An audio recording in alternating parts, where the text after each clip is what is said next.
Zizi, di jalan utama kota kerajaan, beberapa gerbong bergerak maju perlahan. Saat itu akhir musim gugur dan angin malam bertiup, membuat orang merasa sedikit kedinginan. Berhenti. Sebuah suara tiba-tiba datang dari kereta di depan. Kereta berhenti. Zhan Wushuang, yang duduk di belakang, membuka tirai dengan bingung. Segera, seorang penjaga yang menunggang kuda di sebelahnya datang dan berbisik. Muda Tuan Wushuang, Tuan Muda Yi ingin minum. Patriark muda saya bertanya apakah Anda ingin pergi. Baik, Zhan Wushuang mengangguk, mengucapkan beberapa patah kata kepada Zhan Lin melompat keluar, dan naik kereta Qian Waguan. Tak lama kemudian gerbong tersebut berangkat kembali, namun mulai berpisah, gerbong di belakang terus melaju menuju paviliun Qianlong, sedangkan gerbong di depan menuju ke sisi lain. Zhan Wushuang naik kereta dan melihat Jiang Yi duduk diam. Qian Waguan di sebelahnya tidak berkata apa-apa. Dia menatap Jiang Yi tanpa berkata apa-apa dan duduk diam. Setengah jam kemudian, kereta berhenti di depan sebuah restoran mewah. Jiang Yi berdiri dan berjalan menuju restoran itu terlebih dahulu. Saat itu sudah larut malam, tapi masih banyak orang di restoran. Jiang Yi meliriknya dan berjalan lurus menuju tangga, lalu naik ke lantai 2. Banyak juga orang di lantai 2. Banyak wanita muda berpakaian cantik duduk di sana, minum dan bersenang-senang. Melihat para tamu di gedung itu tertawa dari waktu ke waktu, dan para wanita dari waktu ke waktu membuat tawa yang berlebihan dan menawan, suasana hati Jiang Yi sudah buruk, dan sekarang bahkan lebih buruk lagi. Dia berkata dengan suara dingin, saya akan mengurus lantai 2. Saya akan membayar minuman Anda, silakan menyerah. Hah, lantai 2 segera menjadi sunyi, dan tuan muda di kursi itu melirik, matanya dipenuhi amarah, dan beberapa orang-orang bertepuk tangan dan mulai mengumpat. Tuan muda yang bisa minum di Menara Deiwei, salah satu restoran termahal di kota kerajaan, jelas tidak kekurangan uang, dan dia kaya atau bangsawan, tentu saja, Jiang Yi tidak senang bersikap begitu mendominasi. Keluar, teriakan dingin datang dari bawah tangga, menyela hinaan semua orang.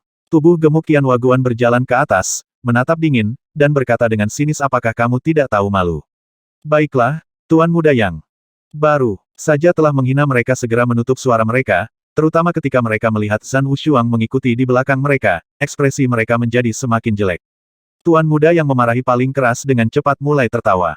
Mereka tidak mampu menyinggung keluarga Qian dan keluarga Zhan, apalagi kepala muda dari kedua keluarga. Apa yang kamu bicarakan? Semuanya hilang. Uang.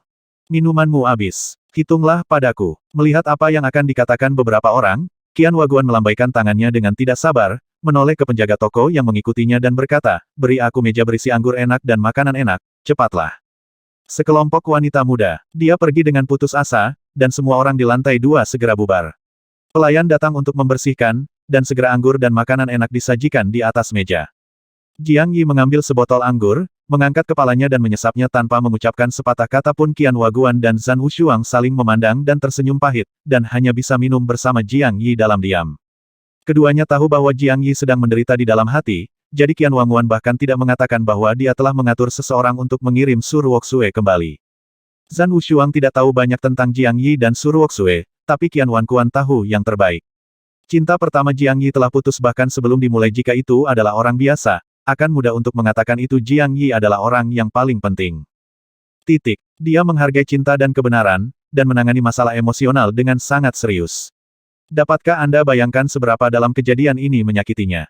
1 altar, 2 altar, 10 altar. Qian Waguan dan Zhan Wushuang sedikit cemas ketika mereka melihat Jiang Yi menuangkan anggur dengan putus asa. Mereka ingin mengucapkan beberapa kata penghiburan tetapi ternyata mereka tidak tahu harus berkata apa. Pernikahan antara Su Ruoxue dan pangeran diputuskan oleh kedua kepala negara, dan tidak ada yang bisa mengubahnya, bahkan jika Jiang Bili melapor. Setelah pertempuran terakhir, vitalitas kerajaan Xia Besar rusak parah. Jika Su Ruoxue tidak ingin kerajaan Xia Besar dihancurkan, dia tidak akan berani menyesali pernikahannya dengan mudah. Jika tidak, sang pangeran akan marah besar. Pemimpinnya kerajaan Shenwu memberi perintah, dan tentara mungkin akan menghancurkan negara Xia Besar lagi. Ini adalah simpul mati yang tidak dapat dilepaskan oleh siapapun. Berdasarkan penilaian Qian Waguan, Su Ruoxue jelas memiliki perasaan terhadap Jiang Yi, dan perasaan itu sangat dalam, jika tidak, dia tidak akan mempertaruhkan nyawanya untuk mengikutinya ke makam Tianjun. Zhan Wushuang juga memperhatikan bahwa Jiang Yi menghilang beberapa waktu lalu. Su Ruoxue sangat cemas sehingga dia datang kepadanya setiap 2 hari sekali untuk menanyakan situasinya. Su Ruoxue sangat kejam malam ini, tetapi Qian Wanguan dan Zhan Wushuang harus mengakuinya, bahwa dia melakukan ini benar. Karena mereka berdua ditakdirkan untuk tidak membuahkan hasil, mereka harus segera memutuskan ikatannya. Jika tidak, jika mereka terus terjerat, itu akan menyebabkan kerugian yang lebih besar bagi Jiang Yi dan benar-benar membuat marah Xiao Hui. Jiang Yi tidak akan lagi bisa mendapatkan keuntungan, pijakan di kerajaan Shenwu. Bang! Jiang Yi akhirnya minum terlalu banyak dan jatuh ke tanah. Dia bangkit dengan susah payah, mengibaskan Qian Wangwan yang datang membantunya, berlutut di tanah dengan satu lutut dan mulai muntah-muntah. Tubuhnya terus gemetar, tapi dia tidak bisa muntah. Keluarlah. Bos, jika Anda benar-benar merasa tidak nyaman, menangislah. Qian Wangwan menatap wajah pucat Jiang Yi, mengerucutkan bibirnya dan berkata kita semua bersaudara di sini, tidak ada yang perlu terjadi malu. Setelah menangis, tidurlah yang nyenyak. Begitu aku tidur, semuanya berakhir. Ada begitu banyak keindahan di dunia, dan tidak sulit menikahi seorang putri berdasarkan kondisimu. Pria sejati harus bisa untuk membelinya dan melepaskannya ya. Zhan Wushuang juga berbicara dan menasihati. Berkata Jiang Yi, jangan biarkan aku meremehkanmu. Pria harus berdiri tegak, berlari kencang di medan perang, dan berdiri dengan bangga di puncak seni bela diri. Ini adalah pengejaran kami. Pria sejati harus segera mengangkat pedangnya dan meraih prestasi abadi, daripada berdiam diri dalam cinta anak-anaknya. Perang nasional akan segera dimulai, apakah Anda ingin pergi masuk dan mati? Jiang Yi tidak berbicara, seolah-olah dia tidak mendengar kata-kata mereka berdua. Dia masih berlutut di tanah, melambaikan tangannya, dan setelah sekian lama berkata kalian kembali, tinggalkan aku sendirian sebentar. Bos, Qian Waguan ingin mengatakan sesuatu lagi. Jiang Yi tiba-tiba berbalik, menatap mereka berdua dengan marah dan berteriak, kembali. Oh! Zhan Wushuang menghela nafas sedikit dan berdiri dan berjalan. Qian Wangwan menatap wajah galak Jiang Yi dan bergumam kesal seperti menantu perempuan kecil pergi saja, kenapa begitu buruk keduanya pergi, meninggalkan di belakang beberapa pria menjaga pintu masuk tangga, dan Jiang Bili mengatakan bahwa sebelum perang nasional, tidak ada yang berani melakukan sesuatu yang kotor, dan mereka berdua tidak mengkhawatirkan keselamatan Jiang Yi. Bang! Jiang Yi muntah lagi setelah mereka berdua pergi. Dia berjuang untuk berdiri, tetapi kakinya terhuyung dan dia jatuh ke tanah. Dia memanjat beberapa kali tetapi masih tidak bisa berdiri. Pada akhirnya, dia hanya bisa berbaring di sudut. Wajahnya membiru dan putih karena alkohol, dan matanya merah, tetapi ekspresinya tenang dan wajahnya tenang. Mataku kosong. Aku tidak tahu apa yang kupikirkan. Jiang Yi terbaring di tanah seperti ini selama 2 jam sebelum dia berdiri dengan goyah. Dia berjalan ke bawah membawa sebotol anggur, menyingkirkan penjaga yang ditinggalkan oleh Qian Waguan, tersandung ke jalan, dan berjalan keluar dengan linglung. Saat itu sudah larut malam, hujan rintik-rintik, dan tidak ada satu jiwa pun yang terlihat di sekitarnya. Jiang Yi berdiri bingung di tengah jalan, mendongak dan membiarkan hujan menerpa wajahnya dan membasahi pakaiannya. Dia menyipitkan mata melihat gerimis yang turun di langit malam yang gelap, untuk pertama kalinya merasakan bahwa malam hujan musim gugur ini sangat dingin. Bang! Setelah menonton beberapa saat, dia memejamkan mata dan akhirnya tidak tahan dengan alkohol di kepalanya, dia pingsan dan tertidur di jalan. Sasha, tiba-tiba terdengar suara langkah kaki pelan dari ujung jalan, dan seorang wanita cantik berbaju putih berjalan keluar sambil membawa payung. Dia memandang Jiang Yi yang tergeletak di tanah dari kejauhan, mengerucutkan bibirnya, dan emeskan 2 air mata tanpa suara. Setelah sekian lama, dia menghela nafas pelan. Jiang Yi, jika ada kehidupan setelah kematian, Ruoxue pasti akan menghayatimu. Ketika Jiang Yi bangun, dia menemukan bahwa hari berikutnya sudah sore, dan dia dikirim kembali ke halaman Zhan Wushuang di Paviliun Qianlong. Dia tidak mengatakan apapun, tidak bertanya apapun, makan sesuatu, duduk bersila dan mulai berlatih. Setelah berlatih sepanjang sore, ekspresi Jiang Yi kembali tenang saat makan malam, seolah-olah tidak terjadi apa-apa kemarin. Qian Waguan, Wushuang dan Lin Er tidak sengaja menyebutkannya. Setelah makan dan minum, Jiang Yi tiba-tiba teringat sesuatu dan bertanya, api Ganoderma, tahukah Anda? Api Ganoderma. Zhan Wushuang dan Qian Waguan berkata kepada masing-masing setelah melihatnya. Yang terakhir menjelaskan tentu saja saya tahu bahwa ini adalah salah satu dari 10 ramuan terbaik di daratan. Ini adalah obat ajaib yang mengandung energi paling murni dari langit dan bumi. Ini adalah harta langka yang dapat ditemui tetapi tidak dapat ditemukan. Luar biasa. Meskipun Jiang Yi mengetahui sesuatu tentang itu dari Tuan Muda Kerajaan Daxia, diam-diam dia masih ketakutan ketika mendengar kata-kata Qian Waguan. Dia segera bertanya apakah kamu tahu caranya untuk memurnikan api Ganoderma? Saya tidak tahu. Qian Waguan menggelengkan kepalanya dan menatap Jiang Yi dengan curiga. Bos, mengapa Anda menanyakan ini? Apakah Anda memiliki api Ganoderma? Jiang Yi tidak berbicara, tetapi berpikir tentang hal itu, dan ramuan seperti jamur berwarna merah api muncul di tangannya, lalu berkata ini api Ganoderma, kan? Saya mendapatkannya dari gunung berapi di Gunung Huoyun. Wow, Qian Waguan melompat ke dalam kaget, dan Zhan Wushuang juga tampak penuh kesedihan dan iri hati. Zhan Lin tidak mengerti, dan dengan rasa ingin tahu menatap api Ganoderma yang agak merah di tangan Jiang Yi. Bos, cepat simpan. Akan sangat disayangkan jika energi spiritual ini bocor. Qian Wangwan dengan cepat sadar. Dia memalingkan matanya dan berkata dengan menyesal, ini pasti api Ganoderma. Sayangnya, ini hanya perkiraan berusia hampir 100 tahun. Jika mencapai 1000 tahun, mungkin 10.000 tahun akan sangat kuat. Dikatakan bahwa Ganoderma api 10.000 tahun dapat memungkinkan prajurit tingkat pertama dari Rumah Ungu untuk langsung menerobos ke puncak alam Rumah Ungu. Sangat kuat. Mata Jiang Yi segera berbinar dan dia mendesak, pergi dan periksa aku secepatnya. Lihat metode pemurnian api Ganoderma ini. Aku akan pergi ke Kekaisaran Kota besok, dan aku akan memperbaikinya malam ini. Oke, Qian Waguan dengan cepat berlari keluar untuk membuat pengaturan, tetapi dia kembali dalam waktu kurang dari setengah jam, tidak hanya membawa buku pegangan dan sebotol ramuan datang. Bos, ini adalah manual pemurnian api Lingzi di klan kami. Menurut tetua klan, api Lingzi adalah milik matahari, jadi perlu diralkan dengan pil Suein, Qian Waguan menjelaskan, dan kemudian menjadi sedikit serius. Berkata bos, Anda akan memadatkan Rumah Ungu. Jika Anda menyempurnakan Ganoderma api ini sekarang, Anda pasti akan membuang banyak energi saat memadatkan Rumah Ungu. Sayang sekali. Lebih baik menunggu sampai Anda menerobos alam Rumah Ungu. Memurnikannya lagi. Zhan Wushuang juga mengangguk dan berkata, meskipun hanya perlu beberapa saat untuk memadatkan Rumah Ungu, jika energi api Ganoderma tidak dimurnikan pada waktunya, sebagian darinya pasti akan menghilang. Sungguh disayangkan. Jiang Yi biasa menonton di akademi setelah membaca informasi tentang Condensing Purple Mansion. Saya tahu bahwa tidak akan ada waktu untuk mengurus Fire Ganoderma saat Condensing Purple Mansion.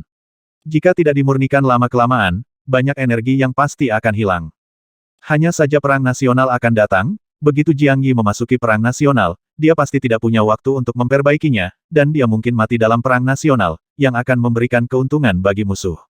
Akhirnya, dia merenung sejenak, mengertakkan gigi dan memasuki ruangan, meminta Zhan Wushuang dan yang lainnya untuk melindunginya, dan dia mulai memurnikan api Ganoderma. Setelah membaca buku pegangan dengan cermat, Jiang Yi menemukan bahwa pemurnian Ganoderma api cukup sederhana, tetapi penting untuk mengontrol kecepatan pemurnian. Setelah pemurnian dilakukan terlalu cepat, otot tidak akan mampu menahan energi dan meledak. Zhan Wushuang dan Qian Wangwan sedang duduk bersila di tanah. Di luar, Liu dan Ji diam-diam muncul di aula untuk mencegah siapapun mengganggu mereka. Ketika Jiang Yi melihat bahwa semua orang sudah siap, dia tidak membuang waktu. Dia menelan pil Suein, mengeluarkan api Ganoderma dan mengelilinginya dengan Yuan Power untuk mulai memurnikannya. Cici, dikelilingi oleh Yuan Li, api Ganoderma dengan cepat menyala merah dan perlahan mulai mengecil. Semburan energi merah menyala memasuki meridian dari telapak tangan Jiang Yi. Jiang Yi terkejut, dan segera menggunakan kekuatan Yuannya untuk memobilisasi energi merah menyala, perlahan mengalirkannya ke dantiannya, dan mengikuti metode operasi di buku pegangan, dia mengubah energi merah menyala menjadi kekuatan Yuan biru. Energi ini sangat kuat. Jumlah sekecil itu dapat meningkatkan energi biruku sebanyak itu. Jiang Yi diam-diam menghela nafas. Setelah periode latihan seperti itu, energi birunya telah memenuhi sebagian besar dantiannya, dan warnanya juga berubah, biru muda. Selama Anda menambahkan lebih banyak lagi, dan menunggu hingga kekuatan Yuan memenuhi seluruh dantian, Anda dapat mengubah kekuatan Yuan ini menjadi perubahan kualitatif dan memadatkannya menjadi Rumah Ungu. Lanjutkan penyempurnaan. Jiang Yi tidak lagi berpikir untuk menyempurnakan api Ganoderma dan sedikit meningkatkan kecepatannya. Saat api Ganoderma perlahan mencair, setelah seperempat proses pemurnian, kekuatan Yuan di dantian Jiang Yi akhirnya penuh. Tanpa pembentukan Sifu, kekuatan Yuan akan terlalu banyak untuk disimpan. Mulailah memadatkan Rumah Ungu. Jiang Yi tidak berani membuang waktu. Jika dia tidak memadatkan Rumah Ungu, dantiannya tidak akan dapat menyimpan energi. Api Lingzi tidak dapat dihentikan setelah dimurnikan, juga tidak dapat disimpan di dalam api Lingzi. Jika tidak, energi di dalamnya akan hilang setelah jangka waktu tertentu. Jiang Yi telah mempelajari teknik memadatkan Sifu, dan sekarang dia mengabaikan api Ganoderma Lucidum dan mengendalikan energi di dantiannya untuk dibagi menjadi dua, dan mulai berputar dalam bentuk ikan yin dan yang berbentuk tai chi. Tidak, ini mulai berubah. Jiang Yi tiba-tiba gemetar dan menemukan masalah. Dantiannya memang penuh energi, namun ia lupa bahwa ada jenis energi lain di dalam dantiannya, yaitu energi hitam. Karena Yuan Power hitam ini tidak bertentangan dengan Yuan Power biru dan dapat digabungkan, Jiang Yi selalu menyimpannya di dantiannya dan mengabaikannya. Tadi, karena saya memikirkan tentang api Lingzi dan Rumah Ungu kondensasi, saya melupakannya.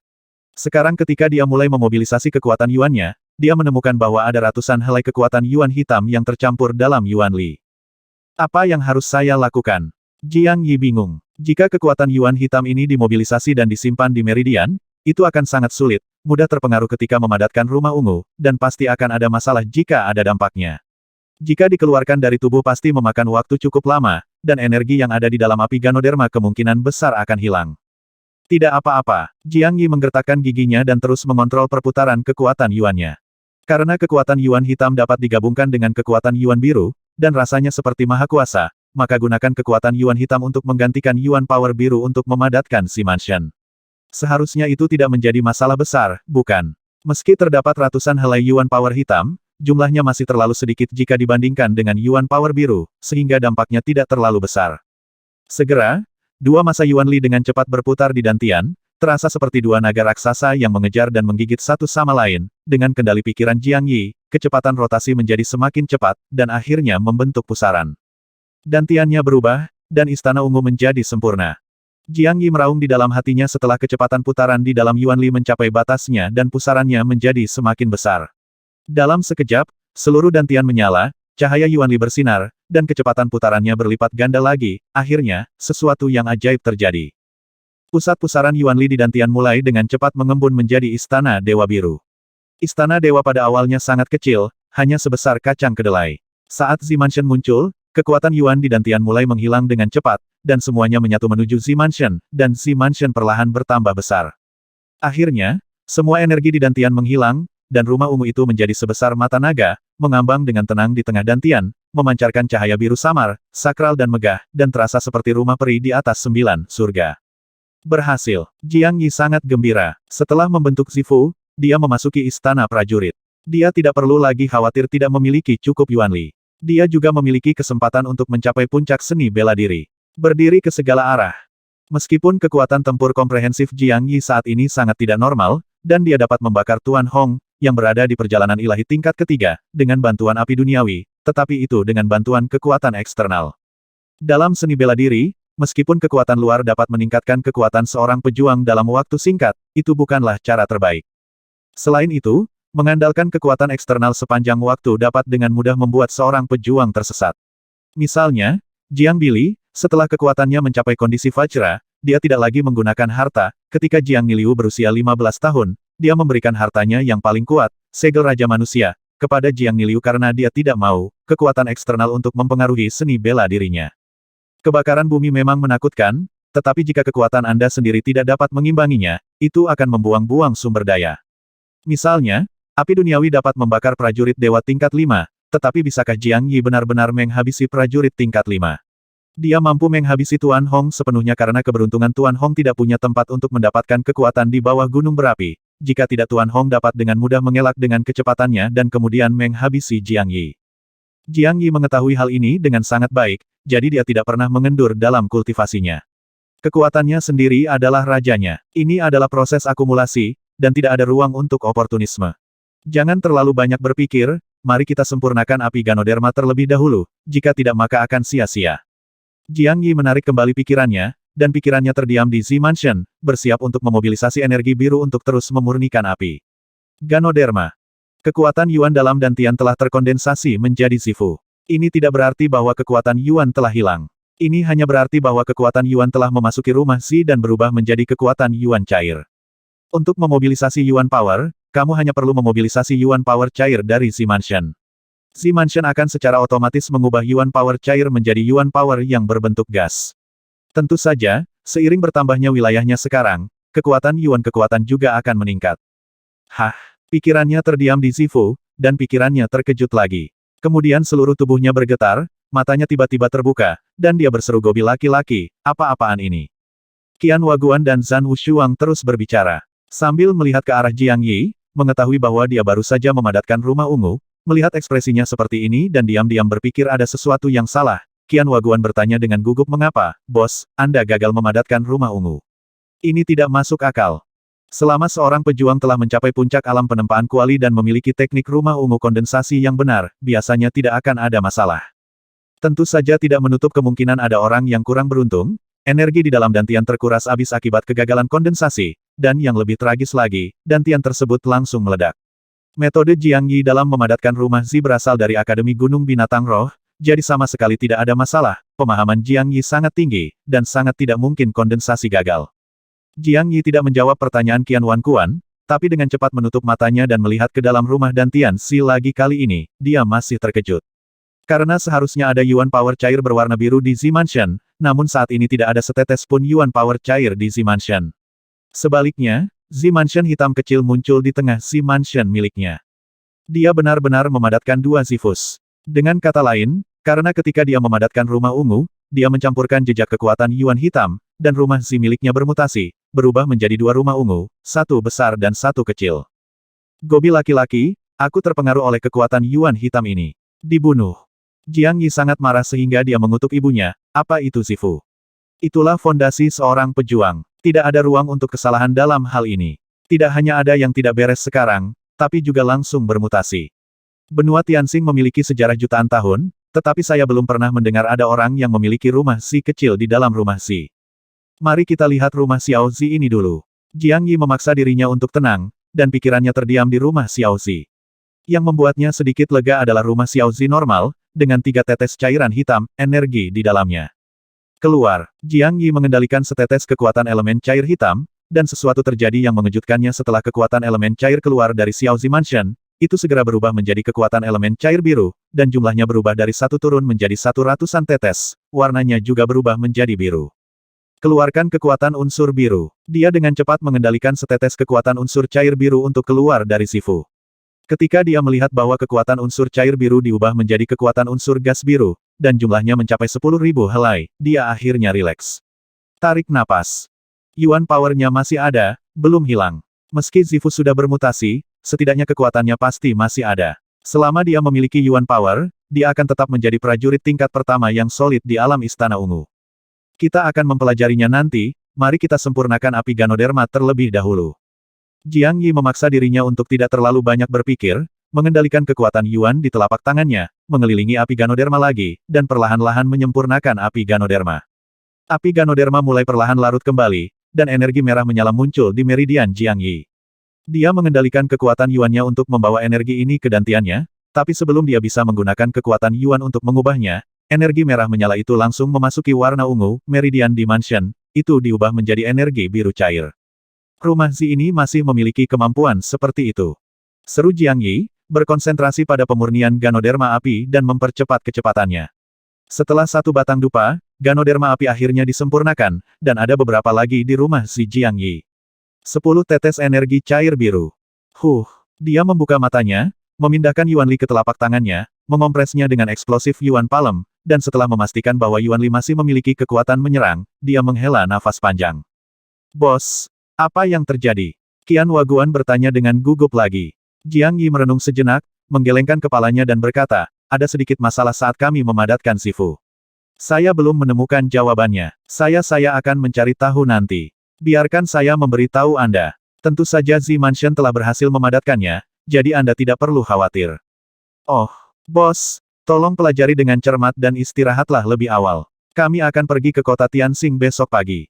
Jiang Yi tidak mengatakan apapun tentang mereka berdua. Sulit untuk bertanya, dan dia selalu memiliki banyak rahasia. Karena kondensasi berhasil, tidak ada masalah besar. Keduanya keluar, dan Jiang Yi mulai mempelajarinya secara mendetail, namun, dia belajar sampai tengah malam dan tidak dapat menemukan alasannya.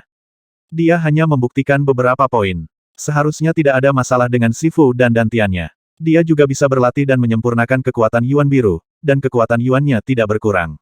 Sebaliknya, karena dia menyempurnakan api Lingzi, dia telah mencapai tingkat kedua Zifu. Semuanya normal. Yang tidak normal adalah ada rumah Zi kecil di rumah Zi kecil yang sepertinya tidak berpengaruh.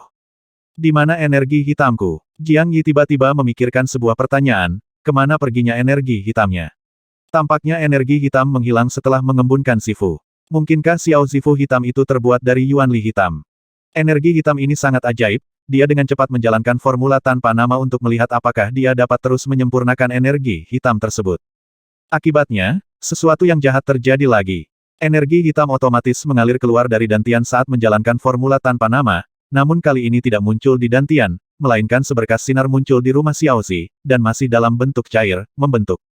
Meski hanya berupa gumpalan, 1/10 tetes Yuan Power cair, namun tetap saja membuat Jiang Yi takut. Jika dia mengingatnya dengan benar, 1 tetes kekuatan elemen cair hitam di Xiaozi Mansion dapat diubah menjadi 100 tetes kekuatan elemen cair biru, dan satu tetes kekuatan elemen cair biru dapat diubah menjadi 100 gumpalan kekuatan elemen gas. Dengan kata lain, bisakah dia mengubah sinar Yuan Power hitam menjadi 1000 sinar Yuan Power biru sekarang? Ya Tuhan, setelah mendapatkan data ini, seluruh tubuh Jiang Yi gemetar. Dia hanya bisa menyempurnakan hampir 100 helai setiap kali dia berlatih Jiang Suijue. Dan sekarang setelah Xiao Zi Mansion muncul, kecepatan kultivasi meningkat 10 kali lipat. Ketika seorang pejuang berlatih, dia menyerap energi spiritual dari langit dan bumi ke dalam tubuhnya, dan melalui teknik budidaya magis, dia mengubah energi spiritual menjadi energi di dantiannya. Dantian itu seperti tripod, masukkan bahan-bahan ke dalamnya dan Anda bisa memasak makanan yang lezat. Yuan Power disimpan di dantian, ketika disimpan dalam jumlah yang cukup, perubahan kuantitatif mencapai perubahan kualitatif, dan Yuan Power berbentuk gas diubah menjadi Yuan Power cair, membentuk rumah ungu. Dengan cara ini, lebih banyak energi yang dapat disimpan dan metode serangan yang lebih kuat dapat diperoleh Zifu dapat dikatakan sebagai dantian tingkat lanjut. Tetapi, bahkan jika Zifu terkondensasi, budidaya prajurit masih bergantung pada dantian, dan dia juga menyerap energi spiritual dunia dan memurnikan energi gas, namun, setelah energi tersebut diolah, itu akan diubah menjadi energi cair dan disimpan di Zifu. Ini adalah akal sehat yang diketahui oleh pejuang manapun di alam Zifu. Jiang Yi juga sangat jelas tentang hal ini. Dia baru saja berlatih Jiang Suijue, dan energi biru melonjak keluar dari dantiannya. Akhirnya, energi biru ini diserap oleh Zifu. Ini normal. Yang tidak normal adalah teknik tanpa nama. Di masa lalu, energi hitam yang diekstraksi dari teknik tanpa nama juga dihasilkan di dantian, dan kecepatan kultivasinya jauh lebih lambat dibandingkan dengan Jiang Suijue. Namun kini energi hitam yang dihasilkan dari latihan Kung Fu Wuming tidak muncul di dantian, melainkan muncul di rumah Xiaozi di rumah Zi, yang sangat menakutkan. Jiang Yi belum memahami rumah Xiaozi ini dengan baik, namun ia dapat membuktikan bahwa Yuan Power cair hitam di rumah Xiaozi dapat diubah menjadi 100 tetes Yuan Power cair biru, dan menjadi 10.000 gumpalan Yuan gas biru. Kekuatan. Dengan kata lain, jika dia berlatih Wuming Kung Fu di masa depan, kecepatan latihannya akan 10 kali lebih cepat dari sekarang. 10 kali. Sungguh angka yang menakutkan. Kecepatan kultivasinya saat ini sudah setara dengan para jenius di daftar King Yun Kerajaan Shenwu. Jika ini dikonfirmasi, tidak diragukan lagi dia akan menjadi jenius dengan kecepatan kultivasi tertinggi di daratan. Cobalah. Jiang Yi menarik napas dalam-dalam. Tidak peduli berapa banyak kesimpulan yang dia buat, itu tidak ada gunanya. Dia bisa dengan mudah mendapatkan hasilnya hanya dengan mengujinya. Dia menyingkirkan pikiran-pikiran yang mengganggu dan mulai berlatih dengan konsentrasi. Kali ini dia berlatih selama setengah jam. 10 helai kekuatan Yuan hitam juga muncul di kediaman Xiaozi. 10 helai kekuatan Yuan hitam ini mengembun menjadi satu dan membentuk setetes kekuatan Yuan hitam cair. Keluar. Dia mengendalikan setetes Yuan Power cair yang baru diolah untuk keluar dari istana Zi kecil. Ketika muncul di istana Dazi, Yuan Power hitam berubah menjadi 10 tetes Yuan Power cair biru. Saat itu diubah lagi, berubah menjadi 10.000 sinar energi biru. 10.000 sinar dalam setengah jam. Mata Jiang Yi tiba-tiba terbuka, dan matanya sangat terang. Dia mampu menyaring hingga 1000 sinar Yuan Power biru dalam waktu setengah jam, namun kecepatan kultivasinya memang meningkat 10 kali lipat. Hahaha, dia tertawa terbahak-bahak, untungnya dia bangun pagi dan segera menutup mulutnya. Ini tengah malam, dan jika dia tertawa seperti ini, kamu akan mengira dia gila. Apa sebenarnya kekuatan unsur hitam ini? Ini 10 kali lebih kuat dari kekuatan unsur biasa. Jiang Yi diam-diam menghela nafas. Satu tetes kekuatan unsur cair hitam dapat diubah menjadi 10 tetes kekuatan unsur cair biru. Bukankah ini membuktikan kekuatan unsur hitam itu lebih kuat dari biru? Apakah kekuatan warna 10 kali lebih kuat? Justru karena energi hitamnya sangat tidak normal sehingga kecepatan kultivasinya dapat dipercepat 10 kali lipat setelah kemunculan Xiao Zifu. Apakah keterampilan tanpa nama ini benar-benar ditinggalkan oleh ibuku? Suge Qingyun mengatakan bahwa dia sangat kuat meskipun dia sangat kuat, jadi kekuatannya pasti sangat tidak normal, kan? Puncak gerakan dewa, alam King Kong, atau Tianjun. Jiang Yi merasa ada terlalu banyak misteri tentang dirinya yang tidak dapat dipecahkan. Kehidupan dan kematian Jiang Yunhai tidak diketahui saat ini. Jika tidak, dengan kekuatannya saat ini, Jiang Yunhai tidak akan menyembunyikan hal-hal tentang ibunya. Sekarang ada Zifu kecil di Zifu. Batas atas kekuatan Yuan hitam adalah 1000 sinar. Seharusnya tidak ada batasan, kan? Lagi pula, setelah saya mengolah kekuatan Yuan hitam, saya bisa mengubahnya menjadi Yuan biru nyalakan dan simpan di Zi Mansion. Jiang Yi memikirkan sebuah pertanyaan dan menjadi lebih bersemangat. Zifu ini kelihatannya tidak besar, hanya sebesar mata naga, namun di dalamnya memang terdapat sebuah gua. Ketika Anda masuk dengan pikiran yang tenang, Anda dapat melihat bahwa di dalamnya sangat luas, dan mudah untuk menyimpan jutaan tetes energi biru. Dia memurnikan kekuatan elemen hitam di Z-Mansion, dan kemudian mengubahnya menjadi kekuatan elemen biru. Ketika ada di Z-Mansion, kekuatan elemen hitam tidak akan pernah mencapai batas atas. Tidak, pikiran Jiang Yi tiba-tiba bergetar ketika dia memikirkan batas atas ini. Dia lupa sebuah pertanyaan. Sekarang kekuatan elemen hitam mengalir di rumah Xiaoxi, dan ketika kekuatan elemen hitam meninggalkan rumah Xiaoxi, itu akan diubah menjadi kekuatan elemen cair biru, dan kemudian menjadi kekuatan elemen gas biru. Dengan kata lain meskipun dia masih bisa mengolah energi hitam sekarang, dia tidak bisa menggunakannya lagi. Karena begitu Yuan Power hitam meninggalkan Xiaoxi Mansion, ia akan segera berubah menjadi Yuan Power biru.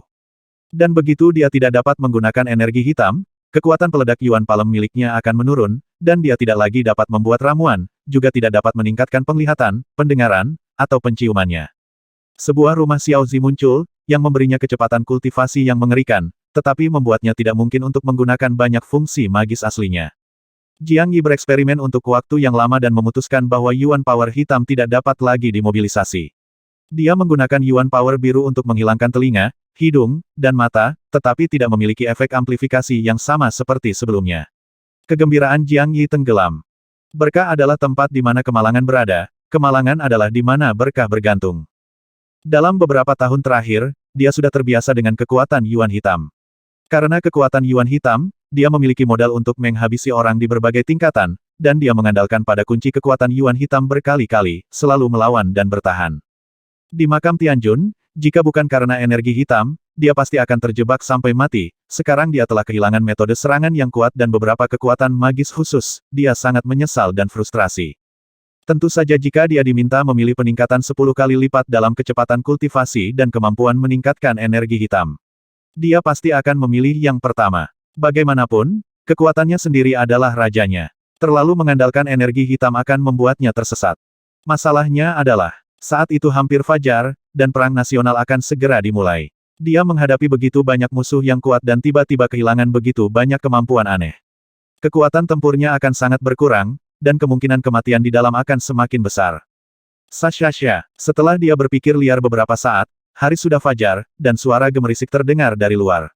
Rupanya Zhan Wushuang dan Zhan Lin sudah bangun. Dia menarik kembali pikirannya dan berhenti memikirkannya, dia bangun untuk mandi dan mengikuti pasukan kampus berkumpul di luar paviliun Qianlong. Qian Waguan, mengapa kamu ada di sini? Kamu tidak berpartisipasi dalam perang nasional. Melihat Qian Waguan bercampur dalam tim, Jiang Yi bertanya dengan rasa ingin tahu. Qian Waguan terkekeh dan berkata, Zhan Lin tidak berpartisipasi dalam perang-perang, dan tidak ada instruktur di kampus untuk berpartisipasi dalam perang, kita akan pergi ke kota kekaisaran secara gratis.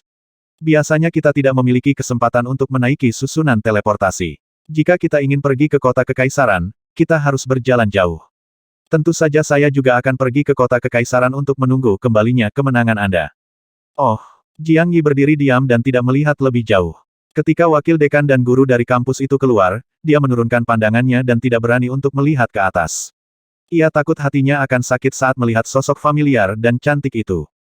Yang mengejutkan Jiang Yi, Su Ruoxue masih belum muncul sampai semua orang tiba dan bersiap untuk berangkat. Setelah dekan Qi melambaikan tangannya, semua orang naik kereta dan berjalan menuju istana kota utara. Sesosok tubuh ramping keluar dari paviliun Qianlong. Di belakangnya ada dua lelaki tua, keduanya adalah pejuang Fugue yang kuat.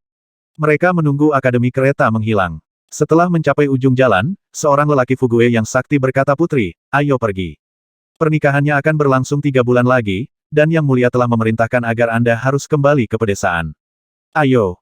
Pergi. Su Ruoxue mengangguk tanpa ekspresi, naik kereta mewah dan melaju ke selatan.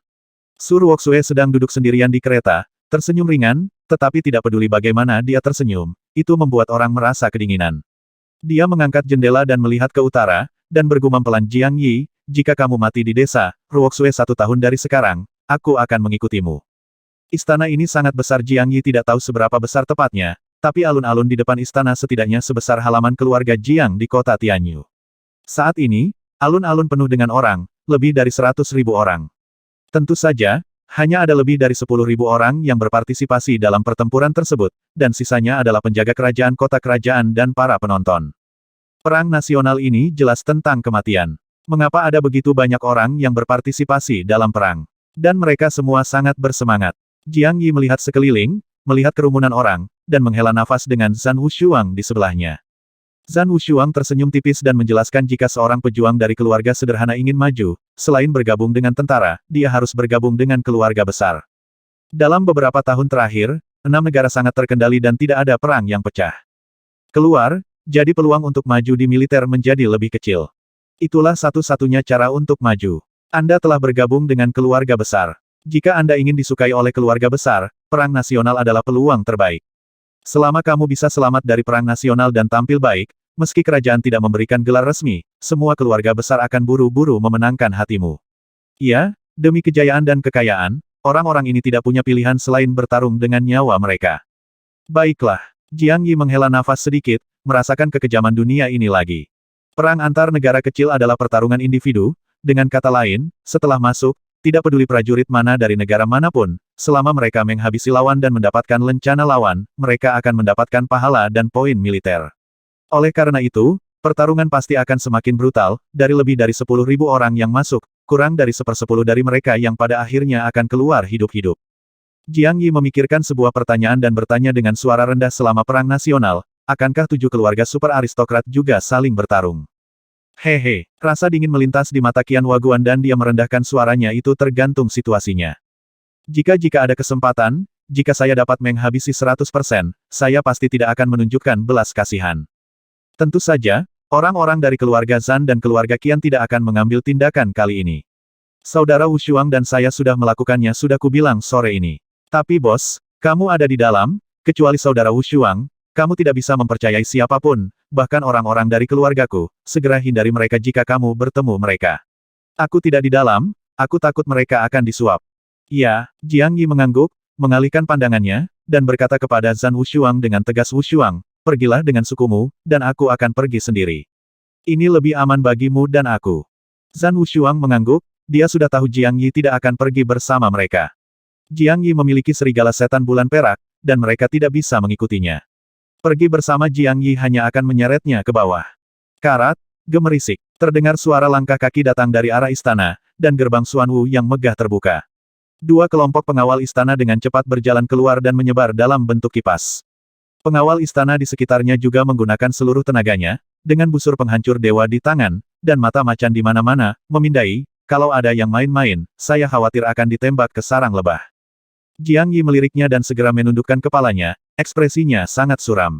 Dia tahu bahwa tokoh besar dari kerajaan Shenwu akan segera muncul, dan pemimpin kerajaan Shenwu juga harus ada di sini, yang terpenting, Jiang Bili mungkin akan muncul juga. Segera 2 kelompok orang keluar, yang di sebelah kiri semuanya adalah jenderal militer, mengenakan baju besi umum. Yang di sebelah kanan adalah PNS, berseragam dinas berwarna hitam, megah, kedua kelompok orang itu berjalan ke kiri dan ke kanan, dapat dibedakan dengan jelas. Kedua kelompok tersebut dipimpin oleh seorang jenderal kecil di sebelah kiri dan seorang pria paruh baya dengan rambut beruban di sebelah kanan. Qian Waguan juga menjelaskan kepada Jiang Yi dengan suara rendah jenderal kecil itu adalah ayah dari Long Xiaotian dan Long Xiang. Orang nomor 1 di militer, Long Qinian. Meskipun dia kecil, dia adalah orang yang sangat kuat di alam Vajra. Sepertiga tentara kerajaan Shenwu ada di tangannya, dan semua prajurit dan kuda kerajaan Shenwu harus mendengarkan. Dia memobilisasi. Pria berkepala putih yang menua sebelum waktunya adalah ayah Changsun Wuji, Taisi Changsun Yan, orang pertama di bawah kepala negara, dan orang di sebelah Long Qinian adalah Taisi Rong, kepala keluarga Taisi saat ini. Jiang Yi meliriknya beberapa kali, tetapi tidak terlalu memperhatikan. Dia menghela nafas lega di dalam hatinya. Para leluhur keluarga Changsun keluar. Jiang Biere tidak muncul, jadi dia jelas tidak berada di kota kerajaan lagi. Dia segera menjadi bingung lagi. Perang nasional adalah peristiwa besar. Hampir semua tokoh penting kerajaan ada di sini. Tidak ada perang di barat. Mengapa Jiang Bili tidak muncul? Yang Mulia Putra Mahkota telah tiba untuk mengumumkan dekrit atas nama penguasa kerajaan. Sebuah suara tajam terdengar, dan Xiao Wuhui, mengenakan jubah ular piton dan mahkota emas ungu, berjalan keluar dengan tergesa-gesa, didukung oleh sekelompok kasim dan pengawal istana. Desir, desir, desir. Banyak orang segera berlutut dan berteriak lihat Yang Mulia Putra Mahkota. Jiang Yi dan yang lainnya juga membungkuk dan memberi hormat. Meskipun mereka adalah siswa Akademi Gunung Binatang Roh, mereka sendiri adalah warga negara kerajaan Shenwu, tidak apa-apa jika dilakukan secara pribadi, tidak bersikap sopan pada kesempatan seperti itu akan menjadi provokasi bagi keluarga kerajaan. Raja negara juga tidak muncul. Jiang Yi dan Zhan Wushuang dan Qian Wanguan saling memandang dengan bingung. Secara logika, semua raja negara akan menghadiri kesempatan seperti itu untuk menyemangati para prajurit dan mengumpulkan rakyat hati. Kali ini kerajaan Shenwu menawarkan hadiah yang begitu besar, tetapi raja tidak muncul pada saat kritis. Apa yang raja dan Jiang Bier lakukan? Tidak hanya Jiang Yi dan yang lainnya, tetapi juga banyak penonton yang bingung, tetapi tidak ada yang berani bertanya. Xiao Wuhui membacakan dekrit kekaisaran atas nama pemimpin negara. Dekrit tersebut sangat panjang dan berisi beberapa bahasa resmi. Itu tidak lebih dari meminta para pejuang yang berpartisipasi dalam perang untuk berjuang keras menghabisi musuh dan memenangkan kejayaan bagi negara. Mereka harus bersatu dan membantu satu sama lain dan menghindari perselisihan internal dan omong kosong lainnya. Jiang Yi mendengarkan sebentar dan kemudian rasanya membosankan, dan sudut mulutnya penuh ejekan.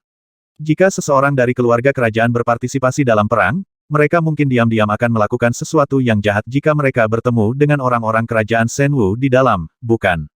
Terserah apa kata Anda, ketika pangeran sedang membaca dekrit kekaisaran, sekelompok orang keluar dari istana, dan pemimpinnya adalah Xia Qian. Selain itu, dia membawa setidaknya 30 prajurit Fugue bersamanya. Orang-orang ini adalah orang asing bagi Qian Waguan dan Zhan Wushuang. Mereka jelas adalah orang-orang kuat yang diam-diam direkrut dan dilatih oleh keluarga kerajaan. Xia Qian dan kelompok orang ini diam-diam masuk tentara untuk berpartisipasi dalam perang, mereka jelas akan berpartisipasi dalam perang nasional. Jenis urin apa yang dimiliki Xia Tian? Seorang pangeran pesolek juga ikut serta dalam perang nasional. Apakah dia benar-benar ingin memenangkan kejayaan bagi kerajaan Shenwu? Atau apakah Anda terlalu bosan tinggal di kota kerajaan dan ingin pergi ke perang nasional untuk mencari keseruan? Rupanya tidak juga. Jiang Yi mengangkat alisnya sedikit, dengan sedikit ejekan di sudut mulutnya, Xia Qian jelas mengejarnya, dan Jiang Yi juga melihat Chang Sun Wuji di sisi lain. Setidaknya ada hampir 100 orang yang mengikutinya, dan ada sebanyak 30 atau 40 prajurit Fugue yang kuat. Selama perang nasional ini, keluarga Chang Sun mungkin memindahkan semua generasi muda elit di keluarganya, bukan? Keluarga mereka telah bekerja keras untuk membawa kehormatan bagi kerajaan Shenwu. Mengapa keluarga lain tidak bekerja keras? Pejuang, semuanya berangkat. Tentara hutan kerajaan mengaktifkan susunan teleportasi dan mengawal prajurit kita ke kota kekaisaran. Saya harap kalian semua mendapat kemenangan besar. Saya menunggu kembalinya kalian dengan penuh kemenangan di kota kekaisaran. Mengikuti perintah Xiao Wuhui, alun-alun kota kekaisaran. 3 susunan teleportasi besar yang jarang dinyalakan menyala. Sekelompok orang terus-menerus diteleportasi ke kota kekaisaran kota Tianxing. Jiang Yi juga mengangkat kepalanya saat ini dan saling memandang dari jauh dengan Sun Wuji, putra tertua Xia Tian di sisi lain alun-alun. Mereka bertiga dengan jelas melihat niat menghabisi di mata satu sama lain. Kota kekaisaran kota Tianxing tidak berada di tengah benua, tetapi di utara, di persimpangan kerajaan Beiliang dan kerajaan Beimang. Kota Tianxing tidak dibuka untuk umum pada waktu-waktu biasa, dan warga sipil biasa tidak dapat masuk sama sekali, dan hanya akan dibuka selama perang nasional. Kota Tianxing saat ini juga sangat ramai, dengan para pejuang dari 6 negara berkumpul di alun-alun pusat kota Tianxing. Setelah Jiang Yi dan yang lainnya diteleportasi, mereka tidak berkeliaran, apalagi mencari hotel dan restoran untuk menginap, karena perang nasional akan segera dimulai. Hampir semua kombatan dari semua negara telah tiba. Jiang Yi memperkirakan secara kasar kombatan dari 6 negara tersebut hampir sama. Jumlah penduduk di kerajaan Beiliang relatif lebih banyak, mencapai 20.000, dan yang paling sedikit adalah pejuang dari kerajaan Daxia, kurang dari 10.000 orang. Tentu saja, pembantaian Raja Zhenxi lebih dari 10 tahun yang lalu tidak memungkinkan kerajaan Daxia pulih hingga sekarang. Prajurit dari 6 negara masing-masing berdiri dalam formasi persegi. Mereka yang tidak berpartisipasi dalam pertempuran secara otomatis berjalan ke samping untuk menonton. Qian Waguan, Zhan Lin dan instruktur, Dekan Qi, berpisah lebih awal dan berdiri di samping menunggu agar orang-orang dari kota kekaisaran muncul, memulai perang nasional. Jiang Yi diam-diam mengamati para prajurit dari berbagai negara dan menemukan bahwa kostum kerajaan Daxia dan kerajaan Shenwu serta kerajaan Roh Kudus serupa. Penduduk kerajaan Tianxuan memiliki kostum yang agak aneh, ada penyihir barbar yang memakai jubah berwarna cerah dengan tanda aneh di atasnya, dan ada juga orang barbar yang bertubuh jangkung dan memakai pelindung kulit binatang, sama seperti Ani. Dibandingkan dengan orang-orang dari negara lain, para pendekar dari Beiliang dan Beimang umumnya lebih tinggi dan suka memakai baju perang, sekilas terlihat seperti pasukan puluhan ribu orang, dengan aura pembunuh yang ganas di tubuh mereka. Kerajaan Beiliang dan kerajaan Beimang terletak di tanah yang sangat dingin. Para pejuang di sana suka pergi ke ladang es Guanghan untuk berlatih darah sejak mereka masih muda, jadi kekuatan tempur mereka pada dasarnya sangat kuat. Saat Anda bertemu pejuang dari kedua negara, kamu harus berhati-hati. Juga, pejuang dari Akademi Qinglong berada di Legiun Kerajaan Beimang, sedangkan siswa dari Akademi Baihua berada di Legiun Kerajaan Roh Kudus. Zhan Wushuang menjelaskan dengan lembut, menyapu legiun kerajaan Tianxuan di sebelah kiri, dan berkata dengan suara serius, Anda juga telah melihat sihir Putri Yunfei dari kerajaan Tianxuan. Ketika Anda bertemu dengan sejumlah besar penyihir barbar di negara mereka, Anda harus menghindarinya, jika tidak, Anda akan mati tanpa mengetahuinya. Tempat pertama di perang negara kecil terakhir adalah anggota kerajaan Tianxuan. Penyihir barbar dikatakan telah menghabisi setidaknya 10.000 orang di bawah komandonya. Jiang Yi mengangguk dan berkata dengan sungguh-sungguh, Wushuang, kamu harus berhati-hati. Meskipun kamu punya membawa lusinan orang bersamamu, tuan muda dari keluarga super sepertimu, itu pasti ada dalam daftar pembunuhan negara lain. Haha, Zhan Wushuang tersenyum bangga dan berkata dengan acuh tak acuh, jangan khawatir, saya tidak yakin untuk memenangkan tempat pertama, tapi aku benar-benar yakin untuk melindungi diriku sendiri. Keturunan klan Dewa Perang tidak semua orang bisa menghabisi. Bas, pada saat ini, susunan teleportasi menyala di alun-alun. Jiang Yi dan Zhan Wushuang melihatnya sekilas, dan mata mereka menjadi dingin. Orang-orang yang datang semuanya wanita, berseragam mengenakan baju besi hijau dan memegang pedang panjang berwarna hijau, ada sebanyak 50 orang, dan kecuali satu, sisanya semuanya berada di ranah gerakan abadi, dan yang paling kuat telah mencapai yang keempat, tingkat gerakan abadi, berat. Wow, kemunculan sekelompok wanita ini juga menyebabkan keributan di seluruh alun-alun kota Tianxing. Banyak orang dalam kelompok ini mengetahui asal-usul mereka, dan mereka semua menduga bahwa mereka akan berpartisipasi dalam perang, tetapi mereka tidak menyangka bahwa begitu banyak orang akan datang kali ini, dan mereka semua akan menjadi sangat kuat. Pasukan kecantikan Sui Yue Guan. Kuil Sui Yue tidak pernah menerima murid laki-laki, dan semua penguasa kuil di generasi sebelumnya adalah perempuan. Perempuan pada dasarnya lebih rendah daripada laki-laki dalam hal kebugaran fisik, sehingga hampir semua laki-laki kuat dalam sejarah benua Tianxing adalah laki-laki. Namun, setelah munculnya Sui Yue Guan, hukum ini dilanggar.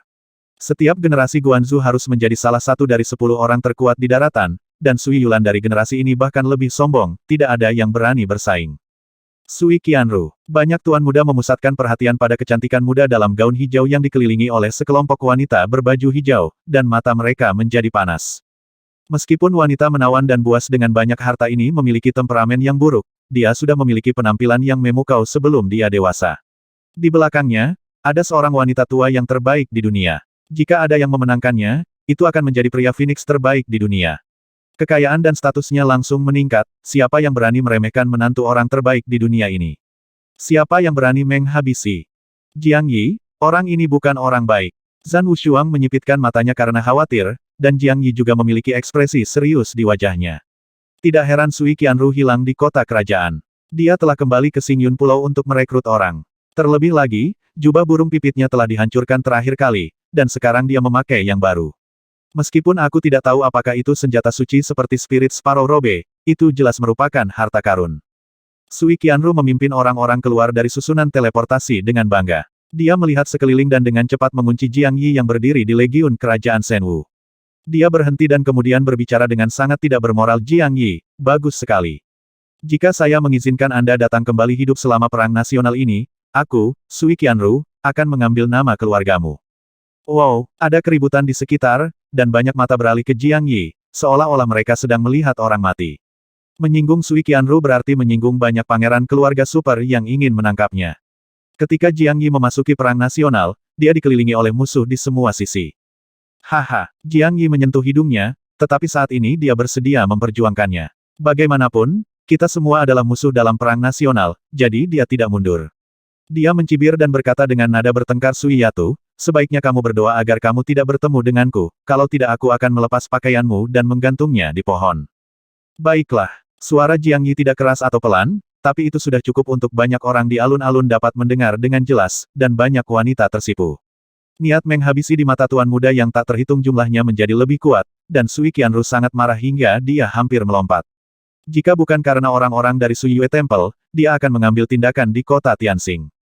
Bas, pada saat ini, susunan teleportasi besar menyala lagi, menarik perhatian semua orang.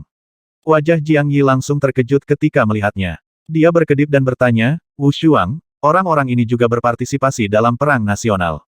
Ya, Zhan Wushuang mengangguk dan berkata kuil Dachan tidak berpartisipasi dalam perang nasional besar, tetapi negara-negara kecil berpartisipasi dalam setiap perang, tetapi mereka tidak menghabisi orang, mereka hanya mendapatkan lencana, selama Anda menyerahkan lencana, mereka bahkan akan mengabaikanmu. Mengapa masuk jika kamu tidak menghabisi orang? Jiang Yi memutar matanya dan memandangi lusinan biksu yang diteleportasi, terutama seorang biksu muda yang baru berusia 16 atau 17 tahun. Dia melihat senyum polos di wajahnya, seperti anak yang tidak berpengalaman. Saya diam-diam berpikir jika biksu kecil itu masuk dan melihat mayat dengan tangan patah, apakah dia akan takut sampai menangis melihat pemandangan seperti neraka? Haha, Jiang Yi, jangan meremehkan biksu kecil ini. Zhan Wushuang menghampiri dan berbisik biksu kecil ini adalah murid dekat kepala biara, dapat ditemukan di kuil Zen Agung dalam 10.000 tahun.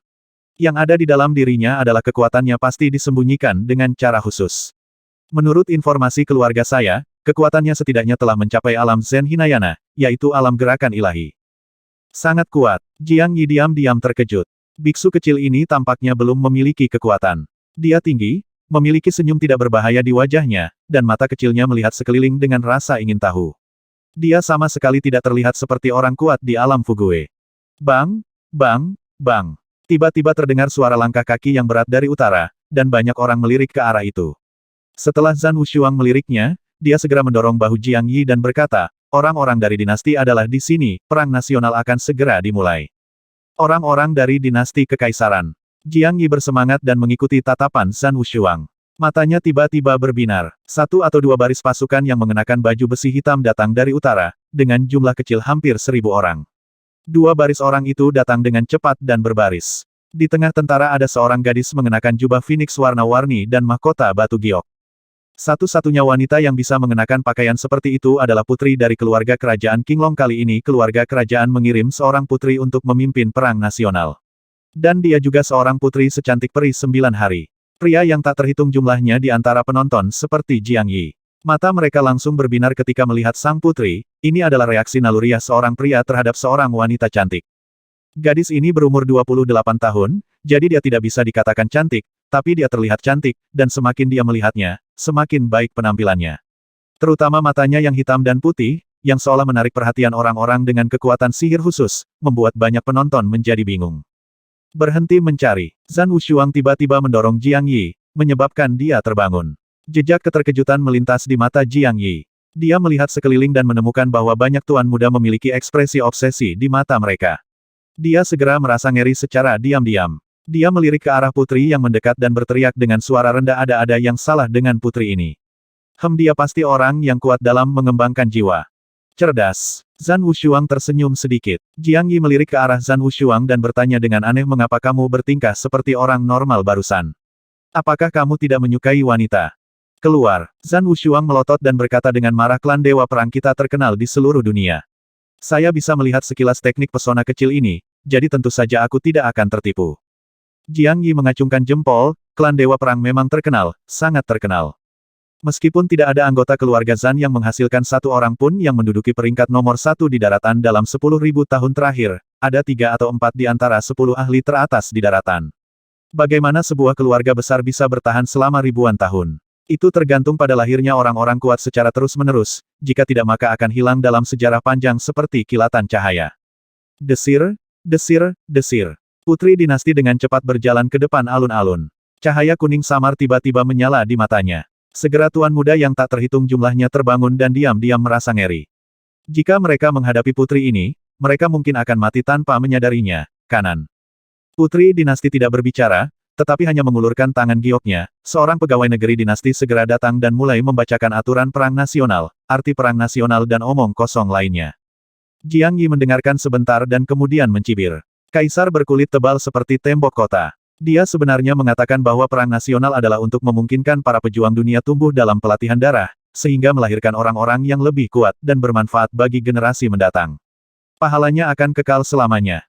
Sebuah negara kecil konon berperang itu baik, memang bisa membuat banyak anak muda jenius tumbuh dalam pertempuran berdarah, dan perang antar negara kecil sebelumnya memang telah menghasilkan sejumlah dari pria kuat. Ini seperti hukum rimba, mengizinkan semua binatang untuk bertarung satu sama lain, dan pada akhirnya seorang raja binatang akan lahir. Tapi bagaimana dengan perang kekuatan besar? Setiap negara besar berperang, 6 negara mengirimkan jutaan pasukan, berapa banyak orang yang akan mati setiap kali? Setidaknya 2 juta atau lebih, bukan?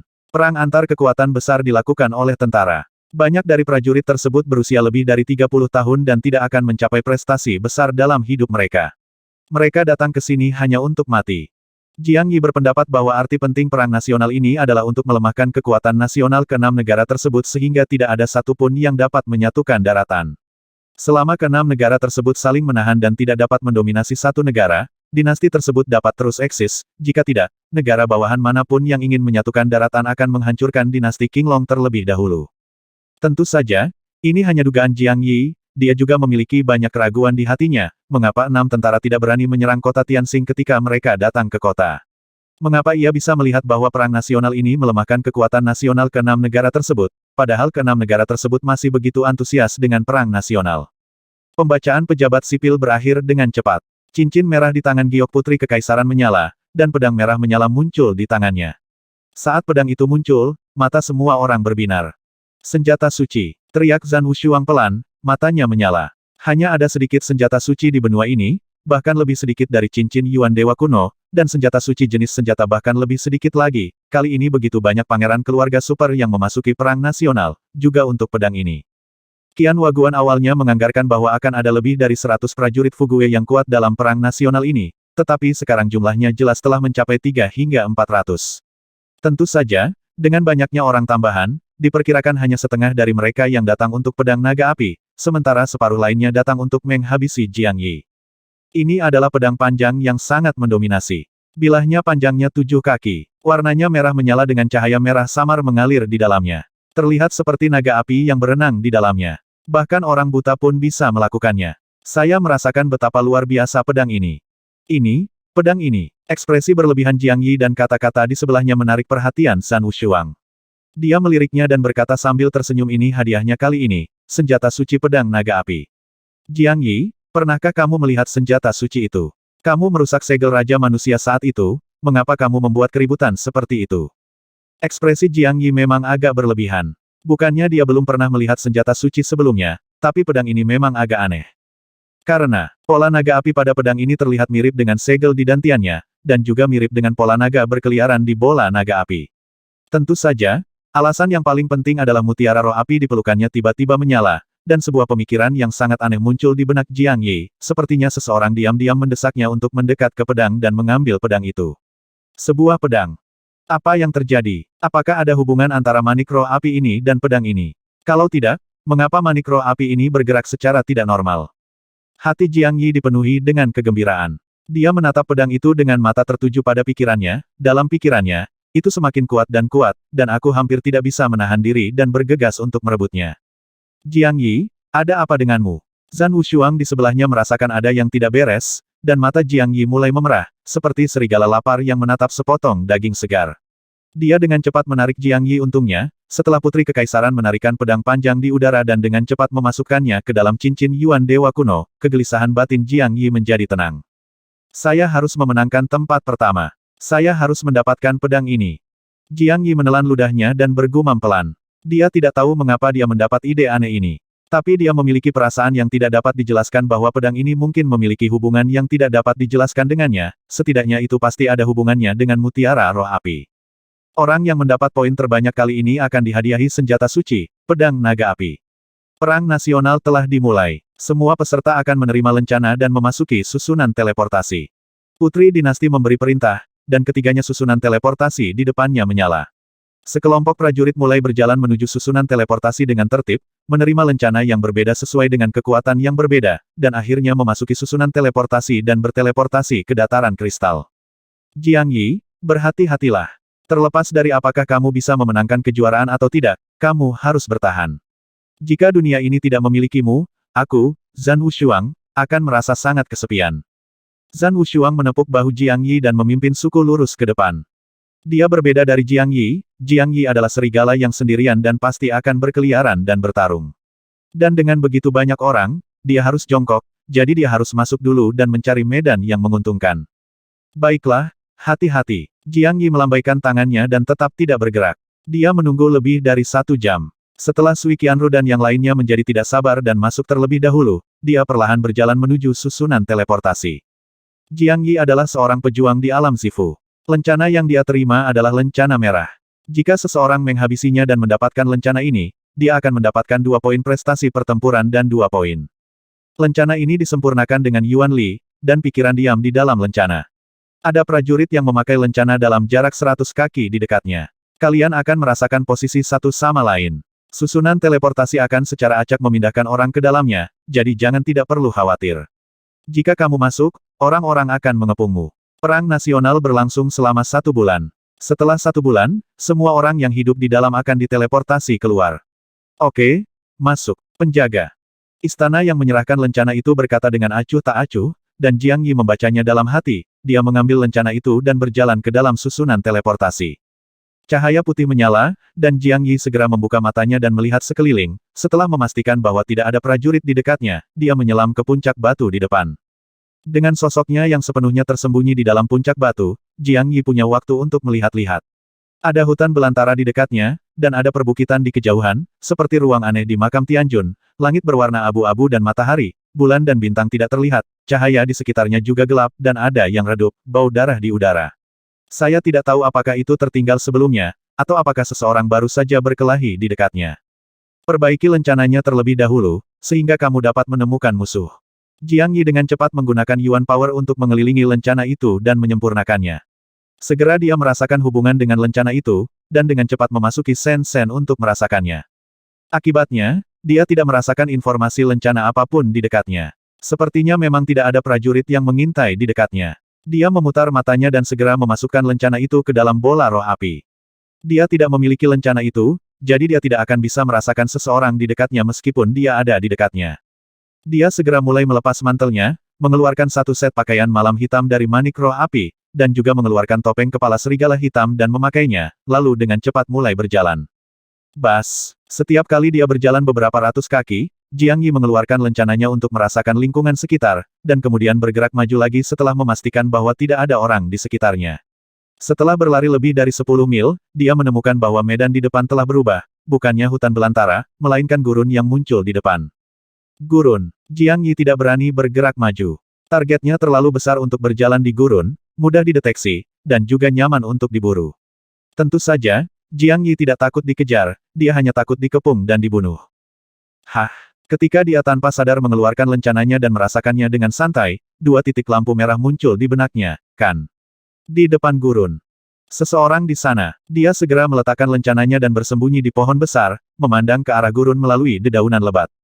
Ups! Angin kencang dengan cepat bertiup di gurun di depan, dan 2 sosok bergegas keluar dari gurun dengan sepotong pasir kuning. Mereka dekat dengan Jiang Yi dalam sekejap mata. Orang-orang dari kerajaan Beiliang, 2 alam Zifu.